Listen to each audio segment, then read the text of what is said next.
చిన్నప్పటి నుంచి కూడా ఈ పాటల మీద బాగా ఇంట్రెస్ట్ అంట కదా? చిన్నప్పటి నుంచి అంటే అండి నేను అదే నాకు మేజర్ చంద్రకాంత్లో ఓకే. పుణ్యభూమి నా దేశం అనే పాట చాలా ఇష్టం. ఓకే. కీరవాణి గారి మ్యూజిక్ అది. ఆ. నేను స్కూల్లో ఒక కాంపిటీషన్ పెడితే ఆ పాట పాడాను సరదాగా. నాకు నటరాజు జామెట్రీ బాక్స్ ఉండేది చిన్నప్పుడు. అవును. మనం చదువుకునేటప్పుడు అవును. హై స్కూల్ టైంలో ఒక 7th 8th క్లాస్ ఆ టైంలో మ్మ్. నాకు అది గిఫ్ట్గా వచ్చింది.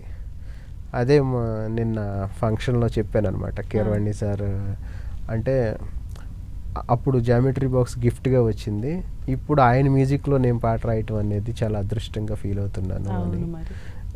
ఆ, అలా తర్వాత అన్నమయ్య అనే సినిమా వచ్చినప్పుడు సంగీతానికి ఆ సాహిత్యానికి ఇప్పుడు అన్నమయ్య గారు వెంకటేశ్వర స్వామి మీద పాటలు రాశాడు కదా, నేను ఎందుకు రాయకూడదు అన్నట్టుగా నేను ఒక 2-3 వెంకటేశ్వర స్వామి పాటలు రాసుకునేప్పుడు ఓకే. అలా స్టార్ట్ చేశాను చిన్నప్పుడు. మ్మ్. స్లోగా నేను కొంచెం ఇంటర్మీడియట్లో సినిమాలు బాగా చూడటం మొదలుపెట్టా. ఇంజనీరింగ్లో నేను ఎలాగైనా ఇండస్ట్రీకి వెళ్ళాలి, లిరిసిస్ట్ అవ్వాలని ఫిక్స్ అయ్యా. ఓకే. ఇంకా బీటెక్ అవగానే ఆ. వచ్చి ఇంకా తిరగటం ఛాన్సుల కోసం మొదలుపెట్టాను. ఒక 1000 వరకు వేయాలని ఒక సినిమాకి రాశాను పాట. తర్వాత ఛాన్సెస్ ఏమీ రాలేదు. మ్మ్. అప్పుడు కొంచెం గ్యాప్ తీసుకుని ఒక చిన్న జాబ్ చేసి తర్వాత ఉయ్యాల జంపాల అనే సినిమాకి రాశాను. మ్మ్. ఉయ్యాల జంపాల హిట్ అయిన తర్వాత కొంచెం దాన్ని అడ్డం పెట్టుకుని జాబ్ మానేసి మా ఇంట్లో ఏదో చెప్పి ఇంకా ఉయ్యాల జంపాల, మజును, అప్పట్లో ఒకడు ఉండేవాడు అర్జున్ రెడ్డి, మజిలీ, కౌశల్య కృష్ణమూర్తి, సినిమా బండి, వరుడు కావాలను, మ్మ్. కాంతార, కోట బొమ్మాళి, హరిహర వీరమల్లు, అలా ఓకే. ఇది ప్రయాణం. సో అప్పుడు అంటే ఇండస్ట్రీకి వచ్చిన కొత్తలో మీ ఇంట్లో వాళ్ళ ఎంకరేజ్మెంట్ ఉండేదా మరి? లేదు, వాళ్ళకి తెలీదు. ఓకే. మాది వేల్పుచర్ల అని ఒక చిన్న విలేజ్, మ్మ్. ఏలూరుకి నూజివీడికి మధ్యలో ఉంటుంది. మ్మ్. వాళ్ళంతా కొంచెం వ్యవసాయం, మ్మ్. ఆ పేపర్లో పేరు వచ్చాక చూసారనమాట. ఓకే. అంటే ఏదో ట్రై చేస్తున్నాడు, ఏదో రాస్తాడు సరదాగా అని తెలుసు కానీ ఇలా తెలీదు. మ్మ్. ఆ వియ్యాల వరకు వేయాలి సినిమాకి పేపర్ యాడ్ వచ్చినప్పుడు కింద పాటలు వేటూరు సుందరరామూర్తి, అలా పడి అనంత్ శ్రీరామ్, అలా ఆ పక్కనే రాంబాబు గోసాలని వచ్చినప్పుడు మా బాబాయ్ ఎవరో చూసి మా నాన్నగారికి చెప్తే అప్పుడు చూసారనమాట. ఓకే. ఆ తర్వాత అర్జున్ రెడ్డి సినిమాకి ఒక చాలా పెద్ద ఆర్టికల్ వచ్చింది ఈనాడు పేపర్లో, ఈ తరం అని ఒక పేజ్ ఉంటుంది. ఆ.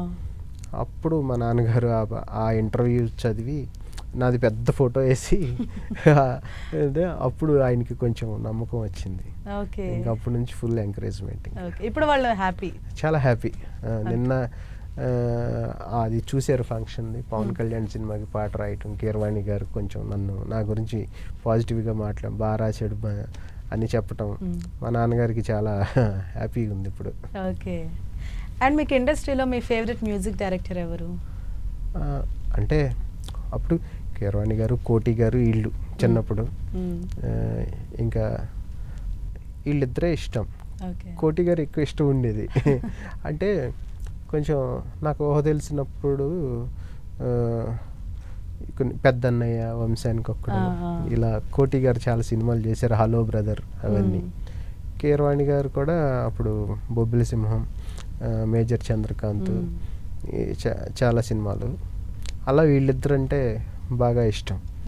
ఇంక ఇళయరాజా గారు అంటే అది ఇంకా అందరికీ ఇష్టమే, అది అలా ఉండదు.